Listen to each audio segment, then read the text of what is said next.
Students, இந்த வீடியோவில் என்ன பார்க்க போகிறோம் அப்படின்னு பார்த்தீங்கன்னா, இன்றைக்கி கிளாஸோட சம்மரி தான். ஸோ நம்ம என்ன பார்த்துட்ருக்கோன்னா, டிஎன்பிஎஸ்சி சிடிஎஸ்சி 2025க்கான ஆன்லைன் கிளாஸஸ் நடந்துகிட்ருக்கு. ஸோ அந்த ஆன்லைன் கிளாஸோட சம்மரி தான் பார்த்துட்ருக்கோம். ஸோ யாராவது ஆன்லைன் கிளாஸஸ்லையோ இல்லை டெஸ்ட் பேட்ச்லையோ ஜாயின் பண்ண இன்ட்ரெஸ்ட் இருந்தால் டெலிகிராம் குரூப்பில் ஜாயின் பண்ணிக்கோங்க. ஸோ இன்றைக்கி என்ன டாபிக் பார்த்தோம் அப்படின்னு பார்த்தீங்கன்னா, யூனிட் 1 எலக்ட்ரிக்கல் சர்க்யூட்ஸில் 3 phase circuits தான் பார்த்தோம். ஸோ 3 phase circuits அப்படிங்கிறது நம்ம நேம்லேயே சொல்லலாம். we have a 3 phase ஓகேங்களா. ஸோ ஒரு 3 phase circuit அப்படிங்கிறது என்னன்னா, they consist of a 3 sinusoidal voltages or currents இருக்கும். So they will be produced by a 3 phase generator இருக்கும் ஓகேங்களா. ஸோ 3 phase circuits அப்படிங்கிறது இட்ஸ் a polyphase systemனு சொல்லலாம்.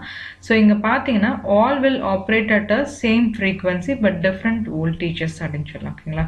ஸோ இப்போ நம்ம 3 phase அப்படிங்கிறப்ப நமக்கு 3 phase voltages வரும்னு சொல்லியிருக்கோம். ஸோ அதை எப்படி ஜென்ரேட் பண்ணுவோம் அப்படின்னா, we have a 3 sets of coils in the generator. So due to that we will have a 3 phase waveform சொல்லலாம் ஓகேங்களா. ஸோ இந்த 3 phase waveformல பார்த்தீங்கன்னா ஒவ்வொரு ஃபேஸ்க்கும் ஒரு ஃபேஸ்க்கும் இன்னொரு ஃபேஸ்க்கும் நமக்கு எவ்வளோ ஃபேஸ் ஷிஃப்ட் இருக்கும் அப்படின்னா 120 டிகிரி இருக்கும். ஸோ ஃபர்ஸ்ட்டுக்கும் செகண்டுக்கும் 120, ஃபர்ஸ்ட்டுக்கும் தேர்டுக்கும் இட் இஸ் 240 டிகிரி ஓகேங்களா. பட் ஒவ்வொரு ஃபேஸுக்கும் நம்ம பார்க்குறப்ப 120 டிகிரி ஃபேஸ் டிஃப்ரென்ஸ் இருக்கும் ஓகேங்களா. ஸோ இதில் நமக்கு கனெக்ஷன்ஸ் எந்த மாதிரி இருக்கும்னா, we have a star connection. So star connection அப்படின்னு எடுத்துகிட்டோன்னா, ஸோ இந்த மாதிரி இருக்கும். we have a neutral ஓகேங்களா. ஸோ இங்கே வந்து பார்த்தீங்கன்னா you have 2 terms இருக்கும். ஒன்று வந்து line current, face current, line voltage, face voltage. Line அப்படிங்கிறது என்னன்னா, ரெஸ்பெக்டிவான அந்த லைனில் போகிற கரண்ட் ஓகேங்களா. லைன் டு லைன் வோல்டேஜ்னா 2 லைனுக்கு நடுவில் இருக்க வோல்டேஜ் ஓகேங்களா. அதே ஃபேஸ் வோல்டேஜ், ஃபேஸ் கரண்ட் அப்படின்னா ஒரு ஃபேஸ்க்கும் நியூட்ரலுக்கு நடுவில் இருக்கதா phase current and phase voltage ஓகேங்களா.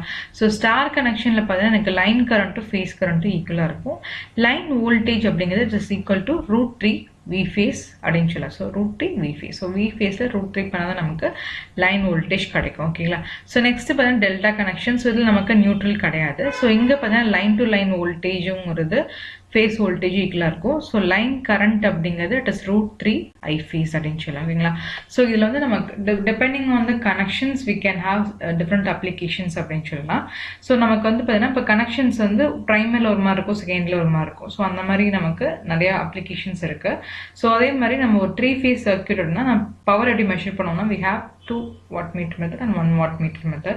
ஸோ நம்ம வந்து wattmeter method வச்சு நம்ம we can measure the power ஓகேங்களா. ஸோ 3 phase circuits அப்படின்னு எடுத்துட்டாவே ஸோ எந்த மாதிரி கனெக்ஷன்ஸ் எப்படி இருக்கும், இந்த மாதிரி how they generate the voltages, so how phase shift or phase sequence அப்படிங்கிறது மட்டும்தான் நமக்கு வந்து பேஸ் பண்ண மாதிரி இருக்கும்.